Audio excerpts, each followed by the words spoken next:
an expression of our faith, as well as show what is possible in our lives when we are alive and responsive to our conscience. War will always exist where love is absent. This is what Joshua came to understand through the twists and turns of his life. His story could certainly be entitled An Unexpected Journey. His story takes us on an arduous and complex journey from conservative, evangelical, West Point cadet to a more compassionate, Catholic, conscientious objector. Joshua grew up as a goal-oriented overachiever who loved to learn and became something of a scholar. He was also creatively gifted as a singer, actor, writer, and later a playwright. He was raised in a Protestant evangelical home and had a strong faith from an early age that remained the central driving force in his life until the end of it. I knew I had a child with a compassionate heart when at 3 years of age, he was distraught over a dead little worm on our patio and in tears insisted we have a funeral so it could go to heaven. And that compassion only grew. He was the kid in high school that reached out to those who were rejected, lacked social skills, or even the mentally challenged. He lived life with passion for everything he did, except the one thing he worked the hardest to achieve as a young man growing up, becoming a cadet or a soldier at West Point Military Academy. His desire was leadership and excellence, and he assumed West Point was one of the best places to achieve that. But it turned out that for him he was wrong. God did enhance those qualities, but not at all in the way that he had planned. Joshua joined the early enlistment program after his junior year of high school to prepare himself for West Point. But what he brought back from that experience was questions and doubts. The violent chants about blood-stained grass and killing without mercy didn't quite sit right with his faith and all he'd learned about Jesus. And the reflexive training the military uses to get beyond man's resistance to killing also seemed wrong, as well as psychologically naive, not considering the consequences of such actions on soldiers later on, resulting in PTSD and moral injury. This training originated as a result of studies done on World War II veterans by SLA Marshall, finding that only 10 to 20% of men pointed their guns at enemies or shot their guns at all. The other 80% pointed away or didn't shoot because they couldn't bring themselves to kill. Later on, he would come to question the dehumanization of the soldier inherent in reflexive training in order to reach the military's goal. He recognized that in no other arena in life do we suggest that people bypass their mind and their conscience in order to reach a goal, especially when the welfare of the person or others is on the line and the consequences are so grave. So in his senior year in high school, he prayed and asked for God's direction concerning West Point. God answered quickly, clearly, and somewhat surprisingly. West Point it would be. However, after many months as a cadet, Joshua realized that the intense angst he felt while at the academy concerning not only their methods, but their philosophies and ideologies was a strong indicator that he just did not belong there. So he left, with his superior officer's words ringing in his ears. Casteel, in my opinion, you are a failure, and most likely will not succeed in life, and certainly will never be a leader. For one who had been class officer, valedictorian, and voted most likely to succeed by his classmates, the colonel's words cut deep. Fortunately, when God humbles us, he always brings us back up in his own time and his own way. In Joshua's senior year of college, the events of 9/11 burst into the lives of every American, and this time his conscience was pricked again, but in another way. It was about fulfilling his commitment to the Army from his first enlistment. Although his unit had not contacted him, he felt it was his duty to take the initiative in a time of war. His doubts and questions would have to wait to be sorted out. Joshua re-enlisted as a non-commissioned Arabic-trained linguist and interrogator. And while further training once again brought up old doubts and questions. Even after much study, discussion with others, and prayer, he determined he needed to follow his orders and go to Iraq. In a way that only God can do, before he left for Iraq, he grounded Joshua exactly the way he needed to be. This became apparent as he told a young people's group of how God communicated with him that despite all the gifts and abilities he gives us, what he really wants above all else is our hearts. As he told me this, I breathed a sigh of relief, thinking God is readying him to meet whatever challenges he faces in Iraq by strengthening his relationship with him. The real world of war, however, with its chaos, inconsistencies, and known torture in the field, causing his fellow soldiers to unravel emotionally, hit Joshua like a punch to the gut. He was called priest by his fellow soldiers as they were aware of his religious convictions. So many came to talk with him about their struggles. He heard what was happening in their lives, as well as what was going on outside the gates of Abu Ghraib. And he was not only disheartened, but angry at what he saw and heard. In addition, the contrived atmosphere of expressed hatred towards the detainees and Iraqi soldiers in general by the superior officers, calling them agents of Satan, tested everything in him, as Joshua knew that most were simply fathers, imams, and young men caught up in sweeps by American soldiers, or were men turned in by fellow Iraqis in an attempt to earn money from the coalition, not insurgents with valuable information.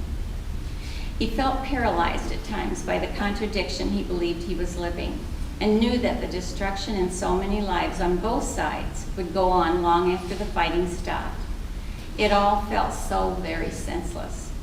So he spent most of his off-duty time alone in their makeshift chapel, praying scriptures aloud in hopes that God would transform his heart to be like his own. Then one day, on a day like any other, God seemed to part the skies, bringing light to the room that had felt shrouded in darkness for so long. The certainty that had escaped Joshua for years finally came, but from the mouth of a self-proclaimed jihadist in the midst of an interrogation.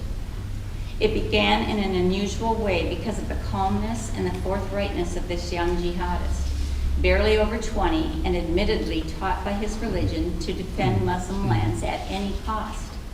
The interrogation turned into a conversation rather quickly when the jihadist asked a question. He was confused why Joshua, coming from a Christian nation, was not following his prophet's teachings. He asked, "Why do you not follow what your prophet Isa, or Jesus, says to love your enemies and pray for those who persecute you or turn the other cheek?" These words of Jesus were not new to Josh, but had been some of the scriptures he had struggled over for years. But in that moment, suddenly and without warning, God used them to bring him clarity of mind and heart and certainty of action. God breathed life into those words in the middle of a real war and spoken by the enemy. Joshua realized on that day and at that moment that the real issue was one of identity, being a follower of Christ, as well as allegiance to God above all else, and that in a uniform, he really wasn't free to love his enemies, turn the other cheek, and show by his actions another way to respond to those who come against us. Joshua eventually ended the conversation, but not before telling the jihadist that he agreed that he wasn't following those teachings, and that in the uniform he was not free to live as he believed he should as a Christian. He went on to add that there were other ways to deal with conflict than the one that they had both chosen, and asked him to consider what it might look like in different circumstances for them to meet and talk, learning about the other's lives and beliefs, which had the potential of bringing about trust and respect. He then left the room, a changed man, but more importantly, a free man on the inside where it counted. Finally, near the end of his tour in Iraq, Joshua's commander asked him to come in for his final review. Knowing that this was the time he would need to tell his commander of his decision to apply for CO, he crossed himself outside the door and said, "Here we go, Lord," expecting another round of humiliation. However, to his surprise, the commander complimented him on his skill as an interrogator, especially in the difficult circumstances he knew he was under. He also told him that he admired his courage in standing up for what he believed and that he'd been an example to himself as a commander. He went on to tell him that he had never before believed that there was any legitimate reason to become a CO, but that Joshua, had changed his mind and that he would do all he could to get his application going. He then added a commendation that had special meaning to Joshua, saying that he had been a real leader within his unit and that he believed he would continue to be in life in whatever he chose to do.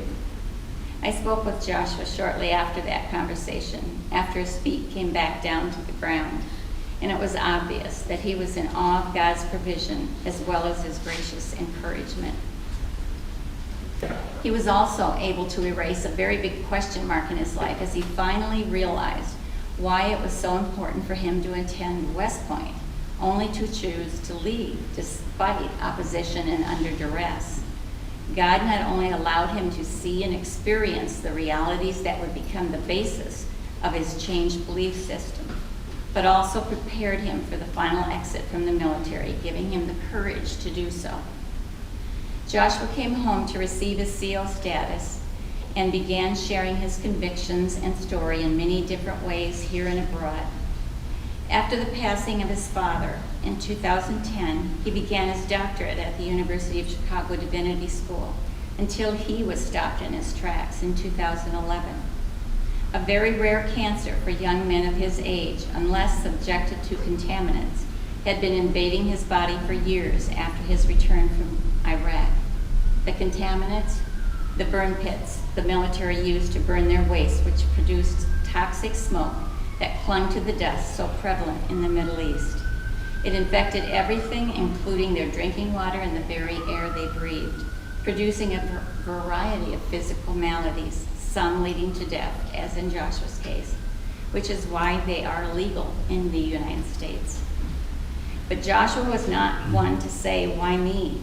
Instead, he said, "Why not me?" So many others have illnesses like mine and worse, or have died because of the war. He prayed instead that his suffering would have an impact on bringing about reconciliation for the Iraqi people and soldiers alike. Joshua received awards from the Catholic Peace Fellowship as well as the Catholic Peace Ministries for his work towards justice and peace, and he was fortunate enough to be part of a delegation to the Vatican to discuss these issues of conscience and war. His play Returns, about PTSD and moral injury, is currently being transformed into an opera by a composer from the UK. And the republication of his book, Letters from Abu Ghraib, is in process right now and hopefully will be out near the first of the year. Joshua died on August 25th, 2012, in a hospital in New York City, where we traveled to take part in a clinical trial. We had hope for his healing, but it was not to be. While I know Joshua did not want to die, as there was so much more he wanted to do, he submitted himself to God and died in peace, knowing that he had followed the path that God had charted for him. In my closing remarks, I'd like to say, while Joshua was a natural deep thinker and a scholar, taking his faith very seriously, he understood that the issues surrounding the questions of war and nonviolence are complex, especially in our patriotic culture, as well as our violent and militarized world. While he believed fully in the path God took him down, he listened to others and discussed these complexities with genuine openness. He learned that to achieve peace, you must be a peacemaker in every aspect of life, and that includes being tolerant and understanding with those who disagree with you. Having said that, I will say that he had a great desire as a Catholic and a follower of Christ to see the church take the lead in creating serious and consistent discourse on these issues and show the world that we take our faith seriously and that we desire to follow in the footsteps of Jesus, whatever the cost is to us. His dream was that we would imagine together as Christians what our world could look like if we chose love over violence, and then seek to carry that through. One thought-provoking quote from Joshua relates specifically to this idea. It says, "What would it look like if we put as much time and energy into redeeming the enemy as we put into trying to defeat the enemy?" The call to love is what was on his mind each time he entered the interrogation room in Iraq, and is what created such turmoil and struggle for him in carrying out his duties. My prayer is that Joshua's struggle for truth, his suffering, and his death will not be in vain. We began the Joshua Casteel Foundation for that very purpose, to keep his hope alive and share in his dream that the church that professes Christ's love will take the lead in showing the world what true peacemakers look like, also led by the call to love, which extends even to our enemies, the kind of love that can actually make a difference in the world, helping to usher in the kingdom of God as it is in heaven, which Joshua now rightly calls home. Thank you.